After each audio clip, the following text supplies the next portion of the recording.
खुशमिजाज लड़की थी।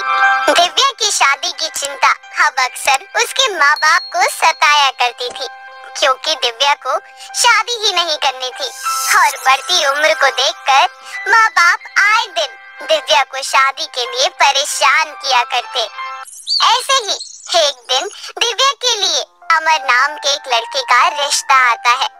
अमर जो कि काफी पैसे वाला था, लेकिन एक कमी थी, अमर के सर पर थोड़े कम बाल थे और उसके कम बालों को देखकर दिव्या उसका मजाक बनाती है और अपनी माँ से कहती है, क्या मम्मी, आपको ये गंजू मिला था क्या?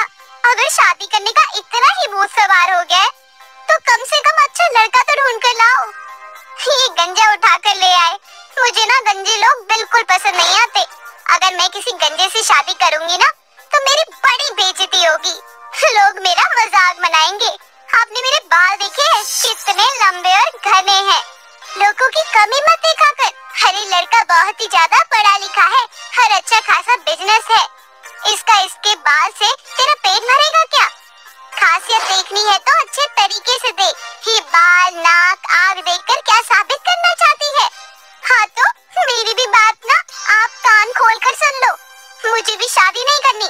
अगर सच में मेरी शादी करवाना चाहती हो ना तो कोई अच्छा सा लड़का ढूंढ कर लाओ और उसके घर में ना सभी के बाल लंबे और काले घने होने चाहिए, तो ही शादी करूंगी। अजीब है, कैसी जिद है?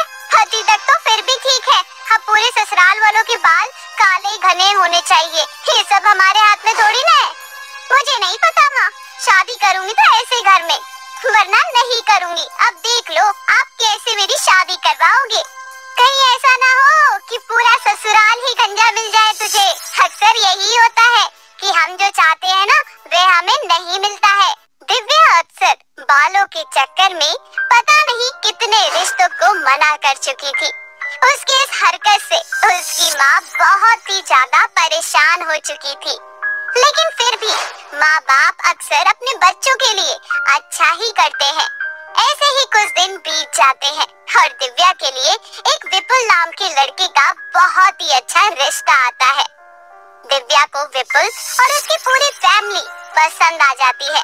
दरअसल विपुल की फैमिली में सभी के बाल काले और लंबे घने थे।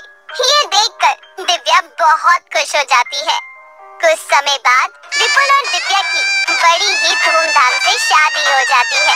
शादी के बाद सब कुछ अच्छे से चल रहा था। ऐसे ही एक दिन दिव्या की सास अंजलि दिव्या से बोलती है, अरे दिव्या बहू, घर का अच्छे से काम कर लेना। दरअसल हम शाम को मंदिर जाएंगे। आज शाम को मंदिर में बहुत बड़ी आरती होने वाली है। हर शादी के बाद हम पहली बार तुझे उस मंदिर में ले जा रहे हैं, इसलिए जल्दी जल्दी घर का काम पूरा कर लेना। माँ जी आप बिल्कुल भी टेंशन मत लो, मैं घर का सारा काम समय में कर दूंगी। ऐसे ही शाम को दिव्या की पूरी फैमिली, दिव्या की सास, दिव्या का पति और दिव्या की ननद विनीता, सभी लोग तैयार होकर कार में बैठकर मंदिर के लिए चले जाते हैं। घर आते आते काफी समय हो जाता है। अचानक से रास्ते में मौसम खराब हो जाता है और मौसम के खराब चलते उनकी गाड़ी भी खराब हो जाती है। जोर जोर से आंधी चल रही थी, जिस वजह से वे सभी लोग कार से बाहर आकर यहाँ वहाँ कैब का इंतजार कर रहे थे। आंधी बहुत ज्यादा तेज थी, जिस कारण दिव्या के ससुराल वालों के सर पर जो नकली बाल थे वे अचानक से उड़ जाते हैं।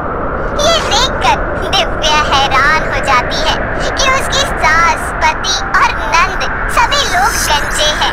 पूरे ससुराल ही गंजा था। तभी दिव्या उनसे बोलती है, हे भगवान, इतना बड़ा धोखा, आप सभी लोग गंजे हैं और ये बात आप लोगों ने मुझसे छुपाई क्यों? झूठ बोलकर मुझसे शादी क्यों की? मेरी जिंदगी बर्बाद करके आप लोगों को क्या ही मिल गया? देख बहू, तू बिल्कुल गलत मत समझ। घर चल के मैं तुझे सारी बात अच्छे से समझा दूंगी। उसके बाद जरूर तुझे हमारी बात समझ आएगी।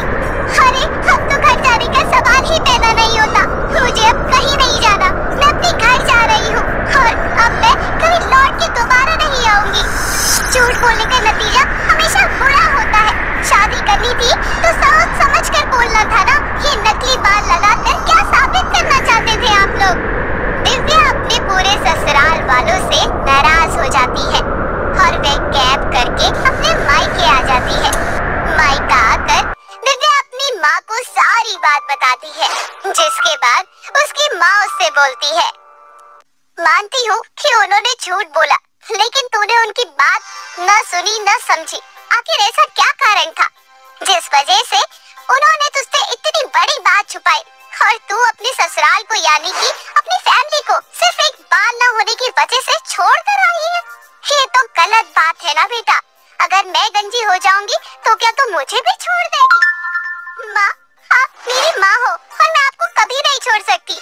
और दूसरी बात, आपको मैंने शुरू से बोला था कि अगर इस बीच आपके साथ कुछ ऐसा हो जाता है तो ये चीज हमारे हाथ में नहीं है। लेकिन उन्होंने तो हमसे झूठ बोला ना, झूठ बोलकर शादी की है। अगर सच बता देते तो शायद ये नौबत नहीं आती। अब तू खुद सोच, उनके गंजेपन से तू उन्हें छोड़कर यहाँ आ गई। उनका गंजापन देखकर कोई भी उनसे शादी करने के लिए तैयार हो रहा होगा।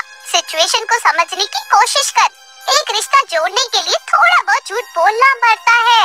और मेरी बात मान तो अपने ससुराल वापस चली जा। नहीं माँ, मैं दोबारा वापस नहीं जाऊंगी, चाहे कुछ भी हो जाए। दिव्या बहुत ज्यादा नाराज हो चुकी थी। वे अपने ससुराल वापस नहीं जाना चाहती थी कि ससुराल वाले उसे बार बार फोन करते हैं, लेकिन वे उनका फोन नहीं उठा रही थी। ऐसे ही एक दिन दिव्या की पूरी फैमिली उसके मायके आती है और मायके आने के बाद दिव्या की सास उससे माफी मांगते हुए बोलती है, तुम्हें अपनी पूरी फैमिली के सर के बाल की आहुति देनी पड़ेगी। बालों में कुछ दोष होने के कारण तुम्हारे घर में कुछ भी अच्छा नहीं हो रहा है। जैसे ही तुम बालों की आहुति दोगी, उसके कुछ ही समय बाद तुम्हारे बेटे का रिश्ता लग जाएगा और शादी भी हो जाएगी। शादी होने के बाद तुम्हें एक बार अपनी बहू को इस मंदिर में लेकर आना होगा। उसके बाद सब कुछ अच्छा होगा। बस यही कारण था कि हम सब गंजे हो गए और सर पर नकली बाल लगाकर हमें समाज का सामना करना पड़ रहा था। और शादी होने के बाद मैं तुझे मंदिर लेकर गई और उसी दिन हमारा राज खुल गया। सारी बातें सुनने के बाद दिव्या को बहुत शर्मिंदगी महसूस होती है और वे अपनी सास से माफी मांगती है, जिसके बाद दिव्या अपनी सास के साथ अपने ससुराल वापस चली जाती है।